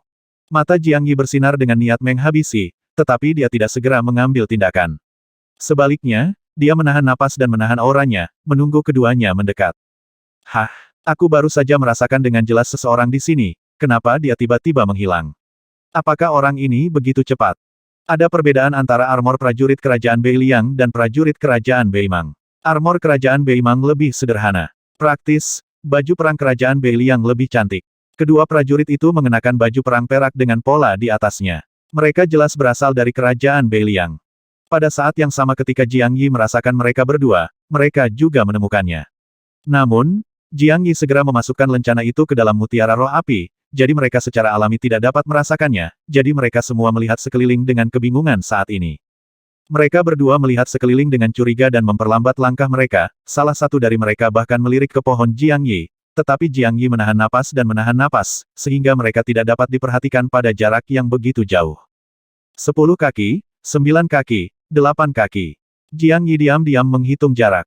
Ketika pihak lain berada 3 kaki dari pohon besar, tubuhnya bergerak dan terbang seperti seekor citah yang melompat dari pohon. Seekor hitam pedang berskala yang bersinar dengan cahaya biru meraung di udara, berubah menjadi bayangan pedang yang memenuhi langit dan menyelimuti mereka berdua. Seni bela diri tingkat bumi, pedang yang menutupi hujan, hujan musim panas turun deras. Ah! Kedua prajurit kerajaan Liang Utara segera mengangkat kepala karena terkejut. Ketika mereka melihat sepasang mata pembunuh dan pedang skala hitam yang dingin, mereka ketakutan setengah mati. Mereka segera mengeluarkan pedang di tangan mereka, dan memblokir jauh. Cici, tidak ada suara tak terduga dari emas dan besi bertabrakan, hanya suara senjata tajam yang memecahkan kain. Pedang kedua pria itu berubah menjadi kayu dan langsung terpotong oleh pedang skala hitam Jiang Yi. Pedang skala hitam melaju lurus masuk dan meluncur di leher kedua orang itu. Retak, leher satu orang terpotong, dan kepalanya terbang. Orang lain bereaksi dengan cepat dan mundur, tetapi ketika dia hendak berbalik dan melarikan diri, lampu hitam menyala, dan Jiang Yi menghancurkan dewa itu, dengan tangannya yang lain. Crossbow dilepaskan. Pada jarak yang begitu dekat, prajurit dari kerajaan Liang Utara tidak dapat menghindarinya. Aliran kabut darah keluar dari dadanya dan dia jatuh ke tanah. Matanya masih penuh ketakutan dan kebingungan. Ups, Jiang Yi menyapu pedang skala hitam dan mengirim orang ini dalam perjalanannya. Kemudian dia dengan cepat mencari ke dalam tubuh kedua orang itu, menemukan dua lencana merah, dan segera pergi. 4 poin diperoleh. Jiang Yi memasukkan dua lencana merah ke dalam manik-manik roh api dan mengangguk diam-diam. Poin ini mudah diperoleh. Meskipun tanpa peningkatan energi hitam, pedang skala hitam seharusnya tidak memiliki kekuatan senjata surgawi, tetapi bagaimanapun juga itu adalah senjata spiritual, dan harta di tangan prajurit biasa tidak dapat bersaing sama sekali. Yang paling penting adalah dia memiliki artefak luar angkasa yang mencegah orang lain mendeteksi lokasinya, yang memberinya peluang terbaik untuk melakukan serangan diam-diam. Lencana ini dapat merasakan satu sama lain, yang merupakan senjata terbaik untuk mengejar musuh. Artefak luar angkasa seperti cincin Yuan Dewa kuno terlalu sedikit. Orang yang masuk tidak akan memikirkannya sama sekali. Jika dihitung secara mental tetapi tidak sengaja, mereka secara alami akan menjadi tidak menguntungkan. Dia tidak berjalan ke gurun, tapi terus berlari ke arah lain dari hutan belantara. Terlalu mudah untuk mengekspos targetnya di gurun. Bahkan jika dia memiliki serigala iblis bulan perak, akan sulit untuk melarikan diri jika dia berada di sana, dikelilingi. Ada bukit dan hutan yang tersembunyi di hutan belantara, bahkan jika 100 prajurit kuat datang, dia yakin bisa menerobos. Dia terus berlari sambil menggunakan lencananya untuk merasakan musuh di dekatnya. Dataran Spar jelas sangat besar. Jiang Yi berlari mencari dupa dan tidak pernah menemukan musuh lagi. Perang nasional ini adalah untuk orang-orang yang datang untuk menghabisi orang, jadi Jiang Yi telah memperjelas dalam pikirannya bahwa kecuali siswa Akademi Gunung Spirit Beast dan orang-orang dari keluarga Zhan dan Qian, semua orang adalah musuh. Karena musuh harus dibunuh ketika bertemu dengannya, dia tidak bisa berbelas kasihan, jika tidak dialah yang akan mati. Hah? Apakah ada ngarai di depan? Jiang Yi berlari ke puncak gunung kecil, dan melihat ngarai besar di depan, menghalangi jalannya. Ketika dia berlari ke puncak ngarai dan melihat ke bawah, dia merasa sedikit malu. Dataran Spar ini katanya dataran, tapi kenapa medannya aneh sekali? Mungkinkah dia ingin berbalik lagi?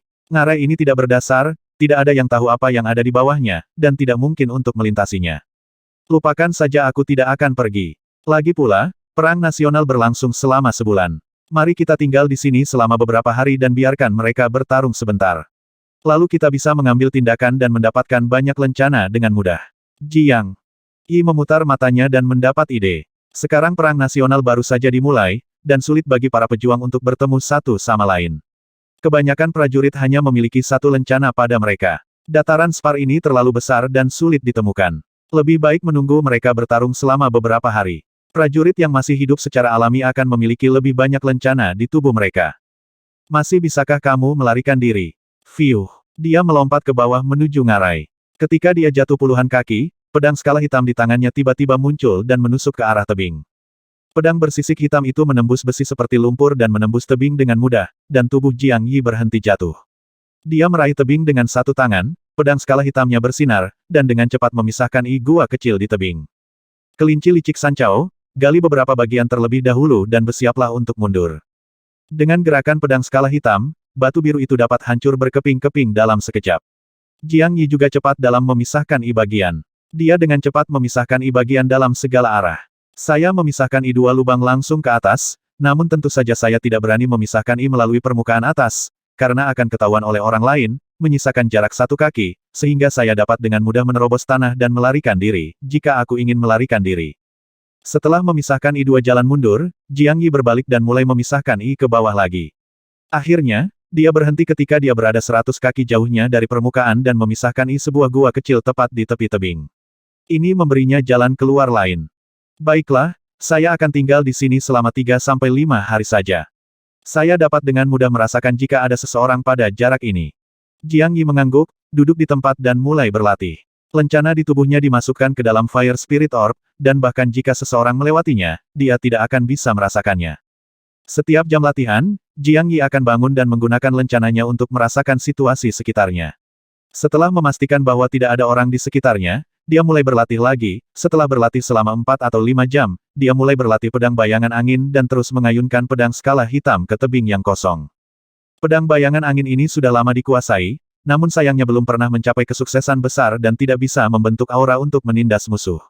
Mengingat Jiang Yi telah begitu lama tercerahkan, dapat dilihat bahwa sulit untuk mengembangkan seni bela diri tingkat tinggi pada tingkat ini. Setelah berlatih selama 1 jam, Jiang Yi mengeluarkan sehelai sutra perak dan terus menyempurnakannya. Dia telah menyempurnakan Demonic Link ini selama beberapa bulan, tapi sayangnya dia masih tidak bisa mengaktifkannya. Dia tidak berkecil hati dan menyempurnakannya ketika dia punya waktu. Ini adalah senjata surgawi. Jika dapat diaktifkan sepenuhnya, itu akan sangat meningkatkan kekuatan tempurnya. Hah? Apakah ada orang? Jiang Yi mengeluarkan lencana itu seperti biasa dan merasakannya setelah setengah jam. Dia menemukan 5 sorotan merah di atasnya. Dia segera memasang lencana dan motian Ling dan meletakkan telinganya di tanah untuk mendengarkan untuk gerakan tersebut. Cici, sebuah suara kecil datang dari tanah, dan suaranya menjadi semakin keras. Jelas sekali bahwa orang-orang di atas dengan cepat memisahkan jalan itu. Jiang Yi berdiri, menyeringai dan berkata ditemukan. Hehe, Anda mengambil inisiatif untuk mati, kamu tidak bisa menyalahkanku. Orang-orang di atas memang menemukan Jiang Yi. Ada beberapa dari mereka, dan salah satu dari mereka selalu merasakan situasi terdekat melalui lencana untuk mendeteksi musuh. Saat Jiang Yi mengeluarkan lencananya, dia terdeteksi, tanpa ragu-ragu. Beberapa orang dengan cepat memisahkan jalan ke bawah dengan senjata mereka dan bergegas turun. Hanya saja mereka memisahkan sebentar, tetapi menemukan bahwa mereka tidak dapat merasakan lencana Jiang Yi. Meskipun mereka sangat bingung, mereka terus memisahkan terowongan tanpa henti. Setelah beberapa saat, mereka membuka terowongan yang digali oleh Jiang Yi, dan mereka langsung bersemangat. Bangun dan bergegas menyusuri lorong itu dengan cepat. Jiang Yi mengandalkan kecepatan beberapa orang untuk merasakan secara kasar kekuatan pihak lain. Setelah mengetahui bahwa mereka semua berada di alam Zifu, dia berdiri di lorong tanpa bergerak, dan Heng Dao segera menunggu semua orang untuk bergegas maju. Ups! Beberapa orang dengan sangat cepat dan cepat ditembak jatuh dari lorong di atas. Orang di depan adalah prajurit puncak di alam rumah ungu. Pedang di tangannya bersinar dengan dinginnya dingin, dan gigitannya aura pembunuh masih 10 meter jauhnya, dan hanya beberapa meter jauhnya, Jiang Yi diselimuti. Hah, lorong itu digali secara diagonal ke bawah. Ketika Jiang Yi memisahkan dia juga memisahkan sangat lebar, dengan diameter 7 atau 8 kaki, sehingga orang yang berlari di atasnya dapat dengan mudah melihatnya. Prajurit puncak alam rumah ungu di depan melihat Jiang Yi berdiri tak bergerak di lorong, mengenakan topeng kepala serigala dan terlihat sangat ganas, dan ragu-ragu dalam langkahnya. Tapi orang-orang di belakangnya telah menembak jatuh, dan prajurit rilem rumah ungu hanya bisa mengertakkan gigi dan bergegas ke bawah, menusuk Jiang Yi langsung dengan pedang di tangannya seperti naga beracun. Hehe, Jiang Yi menyeringai. Topeng kepala serigala hanya menutupi area di atas hidung, jadi dia terlihat lebih garang ketika dia tersenyum. Setelah dia yakin bahwa orang-orang ini bukan dari keluarga Zan atau keluarga Qian, dia tidak ragu sama sekali, ketika pihak lain berada 3 kaki darinya, 2 busur hitam tiba-tiba muncul di tangannya, dan 2 lampu hitam menyala, langsung. Ah! Lari! Mata prajurit puncak alam rumah ungu ini menyusut, dan tubuhnya secara naluriah ingin bersembunyi di belakangnya. Masalahnya jalannya hanya selebar itu, dan masih ada rekan satu tim yang datang silih berganti, kemana dia bisa kabur. Pada akhirnya, dia hanya bisa mengayunkan pisau panjang di tangannya untuk melawan, tapi pada jarak sedekat itu dan kecepatan panah penghancur dewa begitu menakutkan, sudah sangat jarang dia bisa membelokkan satu panah-panah, bisakah dia menghindari panah-panah lainnya? Cici, sebuah lubang besar segera terbuka di dadanya, dan panah darah melesat keluar. Tubuhnya juga terlempar oleh momentum yang kuat, dan orang di belakangnya jatuh ke tanah. Fiuh, tubuh Jiang Yi juga bergerak, dan dia menembak seperti seekor naga. Panah penghancur dewa 2 tangan muncul secara bergantian, dan 8 anak panah melesat ke udara. Ah! Beberapa jeritan terdengar, terlalu nyaman menggunakan panah penghancur dewa untuk menghabisi orang di bagian ini. Jiang Yi memiliki 10 busur penghancur dewa. Dia telah memuat panah-panah lebih awal dan mengeluarkannya untuk digunakan. Ada 6 orang yang bergegas turun, di bawah serangan panah penghancur dewa Jiang Yi, 3 orang langsung ditembak mati, 1 luka berat, 1 luka ringan, dan 1 lagi pingsan ketakutan. Bagaimana bebek yang dimasak bisa terbang? Jiang Yi terbang menjauh, dan pedang skala hitam meluncur ke atas 2 orang yang terluka, menghabisi mereka berdua dan kemudian bergegas menuju orang yang melarikan diri. Sangat disayangkan bahwa kecepatan pria itu berada di alam rumah ungu tingkat kelima, dan Jiang Yi hanya berada di alam rumah ungu tingkat kedua, sekarang dia tidak dapat menggunakan energi hitam, dan kecepatannya juga melambat banyak setelah mengejar beberapa saat, jarak antara keduanya menjadi semakin jauh. Fiuh, pria itu bergegas keluar gua dengan cepat. Dia tidak berani mencegat Jiang Yi di pintu masuk gua dan berlari ke kejauhan. Dia jelas ketakutan oleh panah penghancur dewa Jiang Yi. Masih bisakah kamu melarikan diri? Tubuh Jiang Yi melesat keluar dari tanah. Ketika dia melihat sosok yang berlari di kejauhan, dia segera menyeringai dan berteriak serigala setan bulan perak, keluar. Jimat. Binatang spiritual di tangannya melintas, serigala biru raksasa muncul, dan Jiang Yi melompat dan berubah menjadi bayangan dan mengejar pria itu. Prajurit itu mendengar suara menembus udara di belakangnya, merasakan niat menghabisi yang ganas, dan tiba-tiba berbalik, hanya untuk melihat pedang panjang hitam melayang di udara dengan nafas kematian. Kecepatannya terlalu cepat untuknya menghindari. Bang! Pedang skala hitam meluncur lewat, dan tubuh pria itu segera dipotong menjadi dua bagian. Kecepatan serigala iblis bulan perak terlalu cepat, dan terlalu mudah bagi Jiang Yi untuk menggunakan kekuatan serigala iblis untuk menghabisi pria ini. Setelah mengumpulkan serigala monster bulan perak ke dalam jimat binatang roh, Jiang Yi menemukan lencana pada orang ini dan pada saat yang sama menyimpan pedangnya, bagaimanapun, itu adalah harta karun, jadi akan sia-sia jika disia-siakan. Setelah mengumpulkan piala, Jiang Yi tanpa sadar mengeluarkan lencananya dan merasakannya. Ekspresinya berubah seketika, dan dia segera mendengar suara menerobos udara. Matanya tiba-tiba melirik ke kiri dan ke depan, matanya dipenuhi dengan kesungguhan. Mundur. Dia bangkit dan mundur ke dalam gua, karena puluhan orang datang di depan.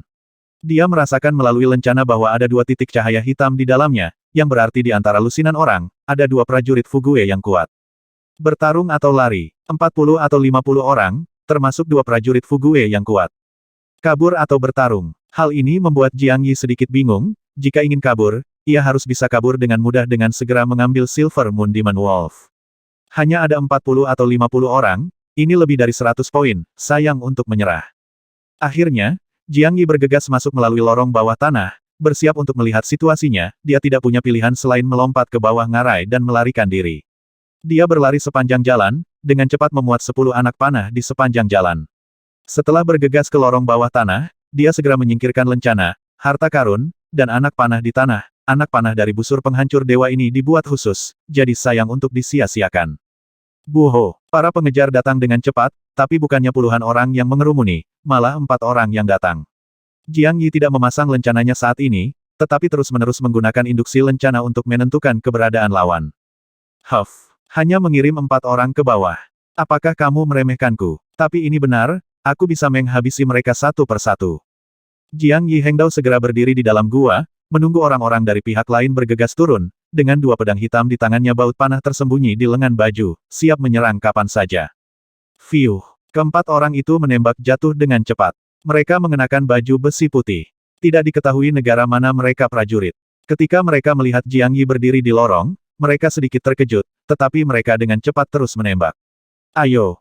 Cici! Jiang Yi menunggu sampai jarak antara kedua belah pihak mencapai 3 kaki dan segera mengaktifkan panah penghancur dewa. Setelah panah-panah ditembakkan, dia dengan cepat memasukkan kedua busur penghancur dewa ke dalam, mengeluarkan 2 dewa lainnya. Menghancurkan busur silang dan terus menembakkan busur silang. Tidak ada kejutan, lorongnya terlalu sempit, namun mereka tetap melaju dari atas ke bawah. Kecepatannya terlalu cepat dan mereka tidak bisa menghindarinya. Mereka berempat tewas secara tragis dalam sekejap di bawah panah penghancur dewa. Panah penghancur dewa ini sangat mudah digunakan.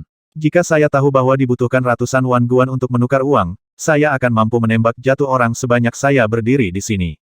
Jiang Yi diam-diam menghela nafas, di sana adalah perasaan bahwa satu orang tidak dapat menghentikan 10.000 orang. Rasakan. Dia dengan cepat melompat ke depan dan mengumpulkan lencana pada 4 orang itu, tanpa meninggalkan senjata atau panah apapun. Namun, kali ini dia tidak segera memasukkan keempat lencana itu ke dalam bola roh api. Sebaliknya, dia menempatkannya di bawah tanah. Setelah memasukkan anak panah dari busur penghancur dewa, dia berdiri dengan bangga di lorong, menunggu orang-orang di atas datang, dan mati. Hah! Ketika orang-orang di atas mendengar teriakan di dalam gua, wajah mereka berubah. Seorang pria Fugue yang kuat memutar matanya yang dingin dan berteriak 10 orang lagi turun, hati-hati. Mata 10 orang yang dilirik reporter itu. Keempat orang yang terjatuh tadi langsung tewas seketika. Apakah mereka yakin tidak akan terbunuh seketika saat mereka bergegas turun seperti ini? Namun, 2 prajurit Fugue yang kuat tidak punya niat untuk bergerak. 10 orang hanya bisa mengertakkan gigi dan bergegas menuruni gua. 10 orang tidak berani pergi terlalu cepat. Saat mereka berlari, mereka juga menggunakan senjata untuk memperluas lorong, untuk menghindari ketidaknyamanan dalam melarikan diri. Segera 10 orang itu bergegas ke bawah tanah, ketika mereka melihat ke depan melalui cahaya redup, mereka tidak melihat siapapun. 4 rekan mereka memang tewas, dan ada beberapa mayat di dekatnya, namun tidak ada orang yang masih hidup. Hah! Tak lama kemudian mata 10 orang itu tertuju pada sebuah mayat, Karena mayat tersebut masih mengeluarkan nafas yang samar-samar, namun berlumuran darah, dan sepertinya terluka parah. 10 orang merasakannya melalui lencana dan langsung gembira ketika mereka memastikan bahwa orang yang terluka parah adalah Jiang Yi, namun, mereka tidak terburu-buru dan tetap mendekat dengan hati-hati dan perlahan. 5 kaki, 4 kaki, 3 kaki. Jiang Yi jelas tidak terluka, dia jelas berpura-pura, dan aura lemahnya juga merupakan sebuah akting, hanya untuk membuat orang-orang ini mendekat. Ketika 10 orang menyerangnya dari jarak 3 kaki, tubuhnya tiba-tiba melompat, dan 2 busur penghancur dewa yang telah disiapkan sejak lama dilepaskan. Pembantaian dimulai lagi. Jaraknya terlalu dekat dan orang-orang di depan tidak dapat menghindarinya. Setelah Jiang Yi menembakkan 10 anak panah, dia terbang menjauh. Pedang skala hitam muncul dan menghadap orang-orang yang mundur ketakutan. Terburu-buru pergi. Cici, cahaya pedang menyala, dan pedang skala hitam itu sangat tajam. Senjata di tangan 2 orang yang tidak punya waktu untuk melarikan diri itu langsung terputus, dan kemudian mereka ditikam sampai mati. 3 orang yang berbalik dan melarikan diri pada awalnya mundur cukup cepat, pada saat Jiang Yi menghabisi kedua orang ini, mereka sudah berlari ke atas dengan liar. Cici, pedang Jiang Yi berkilat, menewaskan beberapa orang yang terluka parah oleh panah penghancur dewa. Kemudian dia dengan cepat mengumpulkan semua lencana dan anak panah, dan pada saat yang sama dengan cepat mengisi panah penghancur dewa dengan anak panah. Dia mengambil tali panjang dari Fire Spirit Orb dan melemparkannya ke bawah tebing, siap mundur kapan saja. Dia tahu betul bahwa setelah menghabisi 11 orang, ahli Fugui lawan pasti tidak akan bisa duduk diam, dan serangan berikutnya pasti akan brutal. Setelah 2 Fugui kuat di atas mendengar laporan dari 3 orang yang melarikan diri, salah satu dari mereka mendengus dingin panah penghancur Tuhan. Orang ini pasti putra kedua dari keluarga super kerajaan Shenwu. Kami akan bekerja sama untuk bunuh orang ini. Sobat, ambil busur penghancur dewa ini. Pakar Fugui lainnya mengangguk, dan dia segera berlari menuju tebing di samping ngarai. Setelah memberi isyarat, dia tiba-tiba melompat ke bawah. Prajurit pengembara itu juga bergegas menuruni gua sebagai secepat kilat. Serangan terencana dari depan dan belakang. Jiang Yi telah merasakan keberadaan 2 prajurit Fugui melalui lencananya. Ketika dia merasakan seseorang bergegas menuruni tebing, dia tidak hanya tidak panik sama sekali, tetapi malah menyeringai. Jika keduanya bergegas beriringan, dia masih akan merasa keberatan. Jika mereka bertindak sendiri-sendiri, dia akan mendekati kematian. Fiuh. Dia mengabaikan prajurit Fugui yang bergegas keluar dari gua dan bergegas menuju sisi lain gua. Sebelum dia bisa mencapai tepi tebing, sesosok tubuh muncul dari luar, dikelilingi oleh Yuan Li di tangannya. Bersiaplah untuk melepaskan energimu untuk menghabisi Jiang Yi. Api bumi. Jiang Yi berteriak keras, dan api bumi di dalam manik roh api terus mengalir keluar, dia dengan cepat menghancurkannya dengan satu telapak tangan, dan api bumi meraung, menyapu orang kuat Fugui itu masuk. Jeritan terdengar. Suhu api bumi yang sangat tinggi membuat prajurit Fugui tidak mungkin melarikan diri. Dia terbakar menjadi abu dalam sekejap, dan senjata di tubuhnya meleleh menjadi besi cair. Anehnya, sebuah lencana hitam jatuh dari tubuhnya, dia tidak tahu terbuat dari bahan apa, tapi tidak terbakar. Ini, orang kuat Fugui lainnya baru saja bergegas turun. Ketika dia melihat pemandangan yang menakutkan ini, dia sangat ketakutan hingga hampir kehilangan akal sehatnya. Dia mengecilkan matanya dan berbalik untuk melarikan diri. Fiuh. Jiang Yi meraih lencana di udara dengan satu tangan dan menembak ke arah api tanah. Matanya sedingin gunung es. Setelah menunggu api tanah secara otomatis diserap ke dalam manik roh api, dia segera memanggil serigala setan bulan perak dan menembaknya, pergi. Lari. Setelah ahli Fugui terbang, dia langsung meraung dan berlari menuju kejauhan tanpa berhenti sejenak. Ups. Tubuh Jiang Yi dengan cepat bergegas keluar dari gua. Di udara, jimat binatang spiritual di tangannya berkedip, dan serigala setan bulan perak menghilang, dan api yang mengerikan meletus dari tubuhnya, langsung menghabisi puluhan orang di dekatnya. Terselubung. Kecuali 1 atau 2 orang yang berteriak kesakitan, yang lainnya langsung dibakar hingga menjadi bubuk tanpa ada jeritan. Tubuh Jiang Yi berkelebat dengan cepat dan dia terus meraih lencana yang mendarat di tanah. Setelah semua lencana disingkirkan, api di tanah juga menghilang. Dia sekali lagi memanggil serigala setan bulan perak dan mengejar ahli Fugui yang melarikan diri. Sekarang pembunuhan telah dimulai, Jiang Yi secara alami tidak akan berhenti. Jika tidak, jika pria Fugui yang kuat ini melarikan diri, keberadaannya mungkin terungkap. Serigala setan bulan perak terlalu jelas. Begitu berita menyebar, Sui Qianru dan yang lainnya akan segera tahu bahwa dia ada di dekatnya. 190.